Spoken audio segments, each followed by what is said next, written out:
Bonjour à tous. Bon, alors j'ai mis un petit peu de temps à revenir pour vous parler des verrues. J'ai fait un petit post pour vous dire que j'avais trouvé une verrue sous le pied de mon fils et la majorité l'a emporté pour demander l'explication par vidéo plutôt que par article. Donc j'avoue que ça va plus vite aussi pour moi. Alors j'y vais en vidéo.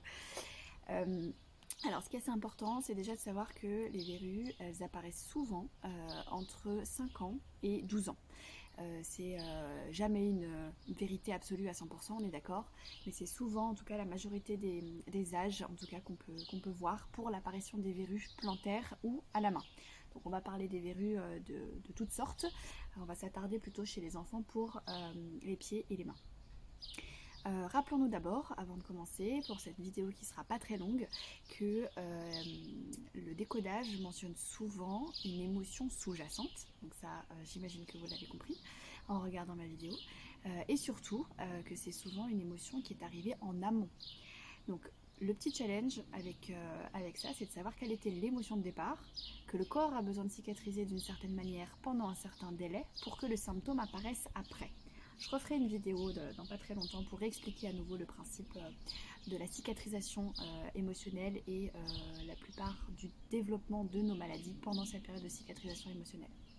Mais bon, quoi qu'il en soit, pour ce soir et les verrues, pour faire une vidéo qui n'est pas trop longue, c'est la notion en fait de ne pas se sentir à la hauteur. L'enfant en fait a souvent ces périodes de transition là. Quand ça touche les pieds, imaginez vraiment que vous voyez l'enfant devant vous. Projetez-vous en étant enfant. Imaginez l'enfant devant vous qui marche plus vite que vous. Donc là, on va retrouver la symbolique sous plusieurs formes. Marcher plus vite, ça va être effectivement d'être meilleur dans l'avancée physique, mais aussi dans l'avancée du développement personnel. L'enfant est toujours en train de se comparer aux autres. Malgré tout, sans le vouloir, on le fait beaucoup nous aussi, en tant qu'adultes, de les comparer les uns aux autres. Et le corps enseignant aussi va le faire, puisque forcément il y a un modèle de classe. Donc on est toujours dans la comparaison, dans la notation, dans la comparaison dans la société, dans le groupe, etc.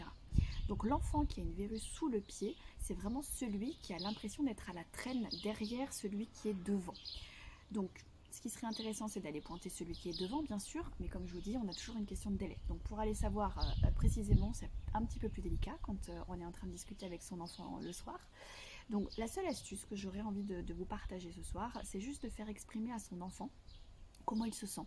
Est-ce qu'aujourd'hui, il se sent aussi à la hauteur que les autres? Donc quand on est dans les pieds, on est sur cette avancée. Quand on est sur les mains, c'est vraiment dans quelque chose qu'on a voulu faire. Donc là, on va plutôt être dans la précision du travail à faire avec ses mains.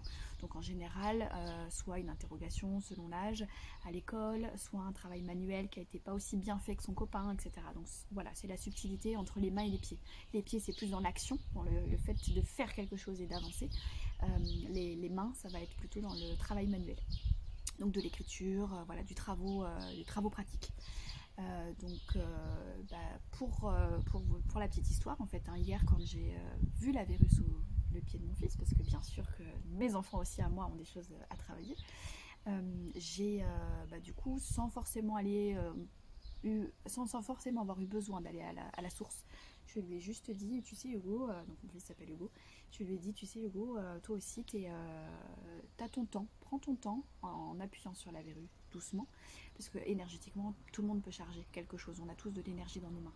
Donc en disant juste sur la verrue, tu sais, tu peux dire à ta verrue que ton corps il a le temps d'apprendre, chacun son rythme, chacun évolue à son rythme, et donc je lui ai fait répéter cette phrase. Dis à ta verrue, chacun évolue à son rythme. Et étonnamment, en tout cas, j'ai pas pris la photo avant-après, parce que vous savez aussi comment ça se passe l'organisation avec des enfants le soir. Mais ce soir, quand j'ai fait la douche, sa verrue était devenue noire. Donc voilà, on parle d'une phrase qui a été répétée hier seulement. Donc prenez juste ce petit temps-là de dire à l'enfant de suggérer l'écoute de son corps, et en allant tout simplement retravailler l'émotion qui était là à l'origine, on enlève déjà beaucoup de nos symptômes. Voilà, n'hésitez pas si vous avez des questions, et puis s'il y a certaines émotions que vous avez envie de comprendre ou certains symptômes, vous pouvez aussi m'envoyer un message direct, et puis c'est l'occasion de poster aussi des vidéos à thème. Bonne soirée!